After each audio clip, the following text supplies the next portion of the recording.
What's up mga mi? This is Mami Riz. So, eto na. Ipapakita ko na sa inyo kung ano ang aking mga binili sa Watson. Naku po na lang talaga, Ang 1,000 ko sa Watson. 3 items lang. Pero worth it naman mga mi. At ngayon ko lang talaga sila gagalawin. At trip nga mag-ayos ng lima nyo. Well, simple look lang. This is the powder foundation ng Everbelena. And also, meron din akong maliliit. Pinaka-favorite ko talaga itong mga to.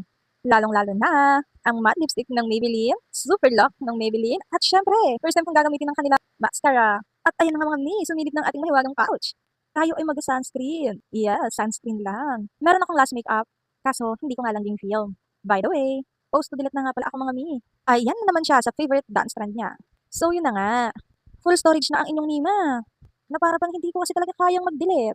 Lalo na pag pictures and videos ng aking Junakis. As you can see pala mga mi, ako'y tinutubuan ng pimples. Ay naku naman talaga. Hindi yan dahil in love mga mi ha. Baka lang, ma-issue na naman tayo.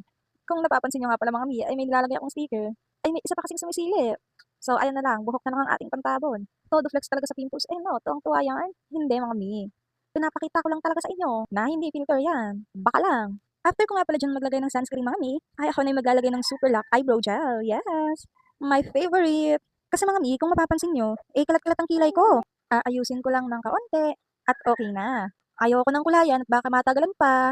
At ang pag-aayos ko naman mga mi ay hindi na rin naman bago sa inyo. So ara't magtsikahan na lang tayo. Share ko lang mga mi. Ako yung meron ng vlog script notebook at ang una kong topic doon is about sa business. Pero i-upload ko muna lahat ng nandito sa aking phone kasi nga mga mi, full storage na nga niyang Mima. So kailangan na talagang magbawas-bawas.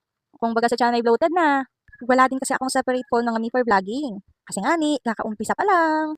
Nabanggit ko na rin naman to before sa iba kong videos na noon pa lang may naghihikayat na sa akin na mag-vlog. Pero yun nga ni, mahihain. At ngayon, lakas loob na lang kasi nga mga mi, malay mo, baka lang, meta, galaw-galaw. Pero kasi mga mi, actually, bihira lang talaga akong mag-vlog. Kasi busy ang inyong Mima, madaming ginagawa. Isa doon mga mi is meron akong maliit na tindahan. Tapos receiver din ako dito ng mga parcels. Pero hindi gaya ng iba na malakasan ha, paunti-unti lang. Pero baka lang gusto niyong magpa-address sa akin. Pwede rin para pag mas maraming magpa-address sa amin, mas mabilis ang galawan ng shipment. Ngayon kasi konti lang talaga eh. Kaya ayun, may schedule ang shipment. Nag-online business rin pala ako mga mi. Online business na minsan lang gumalaw. Kasi mga mi, sobrang hirap mag-on hand. Tapos yung iba, uutangin lang. Tapos hindi na magbabayad.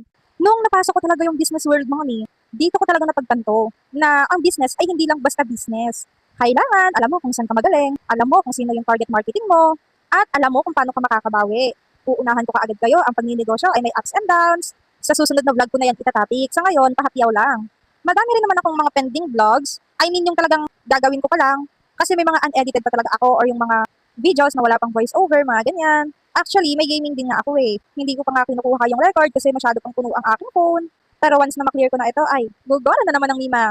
Maisingit ko na rin pala mga Mi. Gagawan ko rin naman ito ng separate video pero ipopromote ko na rin. Kung baka lang naman gusto niyo akong i-follow. Hindi lang dito sa Facebook, kundi sa TikTok and YouTube din. Yes mga Mi, may account din po ako doon. At ilalagay ko na lang yung link ng aking mga profile dito mga Mi. Share ko lang din mga Mi ha. Meron nga din doon sa aking TikTok ay may nagsisave ng aking mga videos. Kung baga tuwang-tuwa ang Mima pero curious din naman ako kung sino ba talaga ang nagsisave ng aking mga videos. Hindi rin naman ako pala tingin sa aking notif.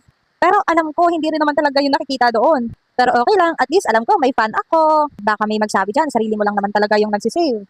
Meron doon mga Mina, 5 saves, 2, 3, pero isa lang naman talaga yung alternative account ko. Which is, yung iba, pag na-open ko yon dun talaga sinisave ko and nare-repost ko. Makakaiba naman to? Akala mo naman ay marami? Pahapyaw ko na rin pala mga Mi. Plano ko na rin palang i-vlog ang aking mga pets. Plano pa lang ha. Meron kasi ako ditong mga alaga. 2 cats, isang pom, at madadagdagan pa siya. Ang gastos pala talaga mga Mi mag-alaga ng may breed, no? Pero dahil ginusto ko ito, papanindigan ko ito.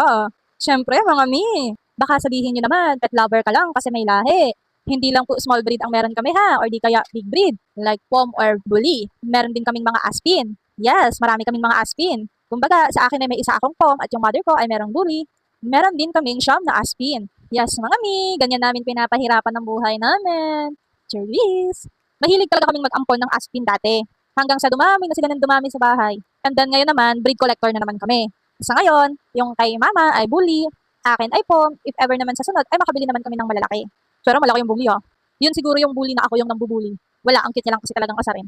Huwag niyong gagayahin ha, kasi baka naman sa akin lang yun mabait. Tapos sa inyo, pag inaway niyo, walang sisihan. So, as you can see mga Mi, patapos na ang aking makeup. Tama na ang tsismisan dahil ako ay magli-lipstick na dito. Basta't nag-lipstick na ay patapos na talaga iyan eh. Pagbigyan nyo na ang Mima ha, minsan lang yan mag-ayos, baka lang. Machismis na naman tayo. Na may anak na pero puro paganda pa. Ay abay, kasalanan ko bang wala akong pambili? By the way, this is my favorite shade. 245 ng Maybelline. Saktuhin nyo palagi mga Mina naka-sale kasi nabili ko yan ng buy one take one. Kumbaga parang may kahati ako nung nabili ko ito. Syempre yung mama ko, alam nga naman kung sino. Tapos yung mascara ay 30% off, parang ganon.